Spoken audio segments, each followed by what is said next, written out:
Dias Venturosos, capítulo 1. O Ministério de Luz. As horas passavam rápidas e o momento se acercava. As bases da grande revolução iriam ser colocadas na terra. A voz de João silenciara e o Batista fora levado ao cárcere no palácio de Herodes, na Pérea.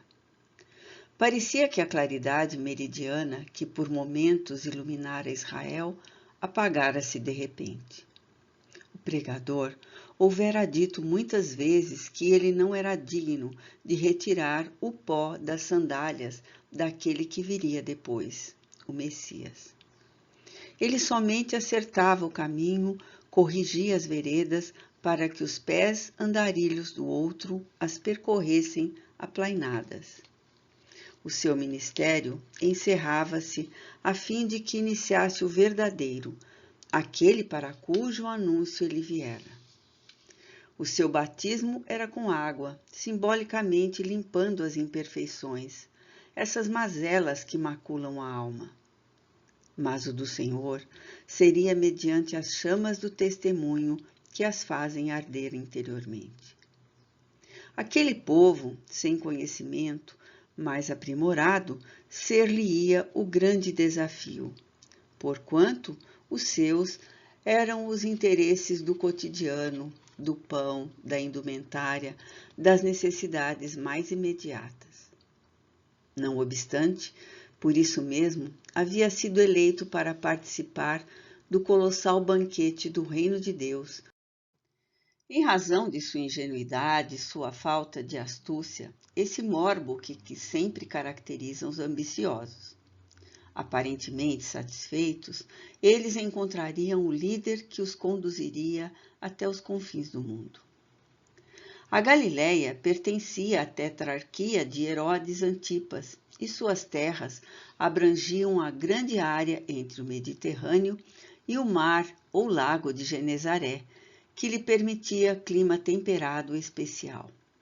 A sua capital era Tiberíades, cidade próspera de negócios e jogos de paixões. A noroeste do lago situava-se Cafarnaum, onde residiam aqueles que lhe seriam discípulos afetuosos, aos quais convidara pessoalmente um a um, a fim de que se candidatassem ao plano audacioso de conquistar o céu, modificando as estruturas da terra. Na tradição bíblica, Cafarnaum era famosa, como comenta Mateus, situada na região de Zebulon e Naftali, caminho do mar, além do Jordão, onde uma grande luz seria vista pelo povo que jazia nas trevas, região da morte. Assim profetizara Isaías, e a buscaria para sempre, a fim de que não mais voltasse a haver trevas.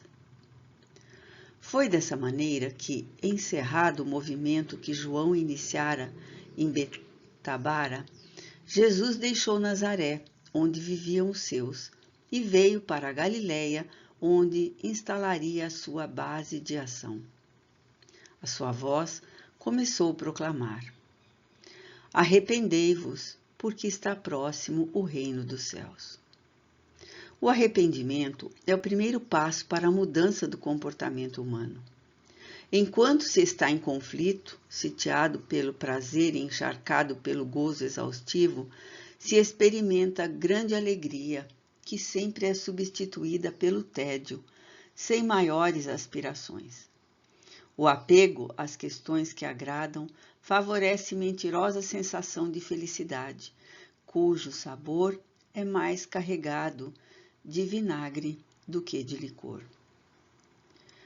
Todos quantos se afeiçoam a essa conduta, aparentemente sentem-se bem, não desejando mais conhecer a alternativa, aquela que pode preencher os vazios do coração e da razão.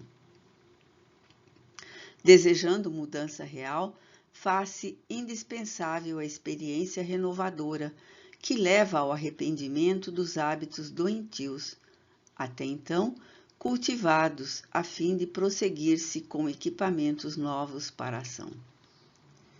Desse modo, a proposta inicial de Jesus concitava a um autoexame de como cada um era, do que desejava e quais as alterações que se deveriam propor ante a promessa de um novo amanhã, mais feliz e sem tropeços.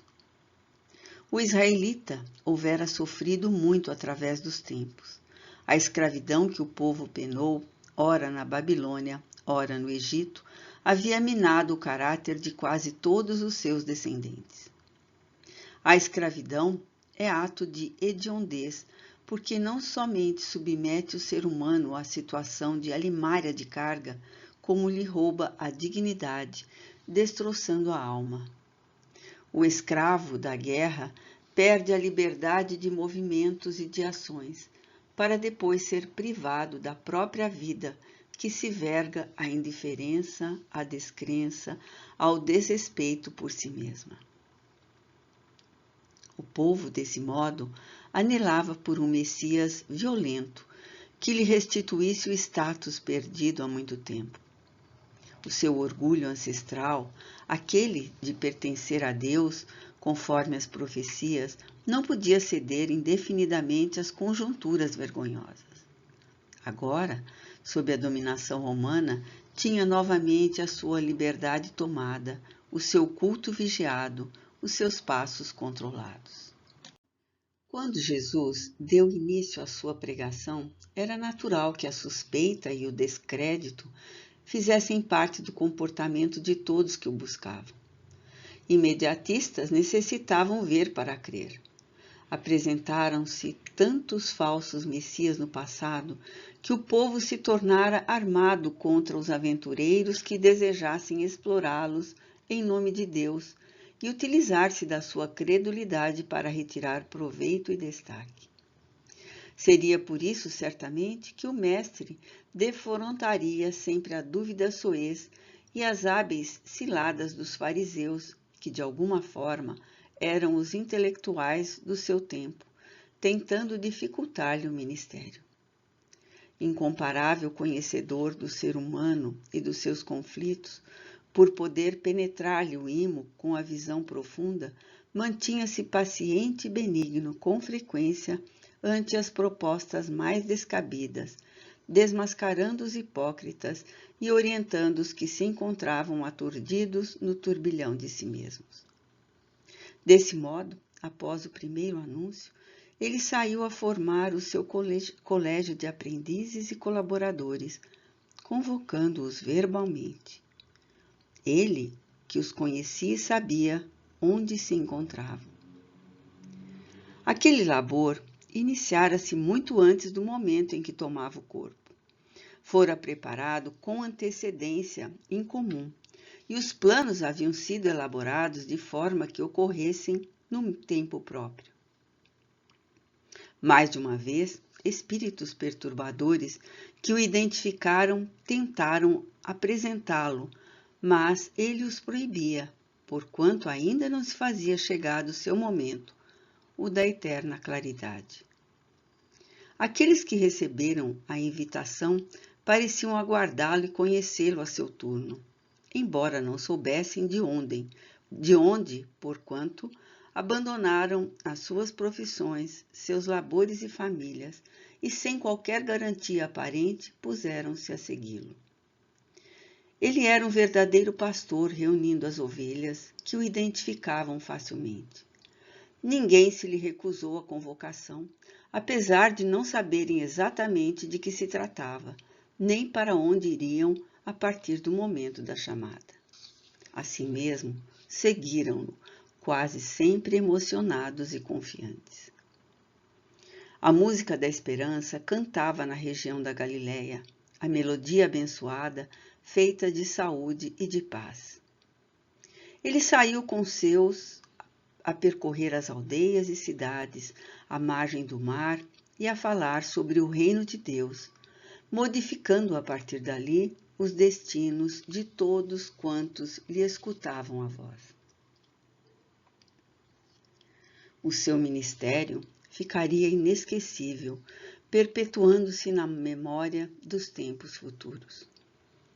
Como as doenças e desenganos constituem a pesada carga que exaure a humanidade, apareceram enfermos chegados de toda parte e portadores de doenças as mais complexas, a fim de que ele, tocando-os, os curasse, o que sucedia diante de todos.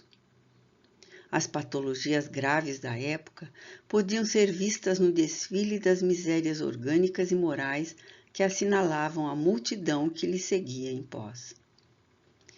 Tratava-se de cegos, surdos, mudos, aleijados, paralíticos, lunáticos, leprosos, além dos que eram enfermos da alma, obsediados, revoltados, ciumentos, perversos, inseguros, negligentes, viciados.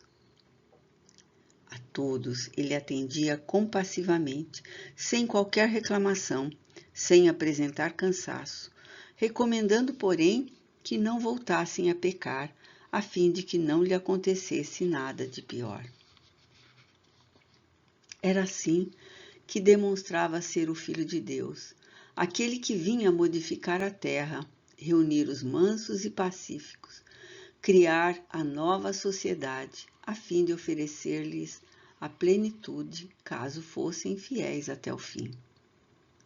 A notícia da sua presença trouxe peregrinos e necessitados da Decápole, de toda a Galiléia, de Jerusalém, da Judéia e de além Jordão. A partir daquele momento, a música da sua voz jamais silenciaria na terra, e a misericórdia do seu amor permaneceria para sempre. Iniciavam-se então as boas novas. Começava o ministério de luz.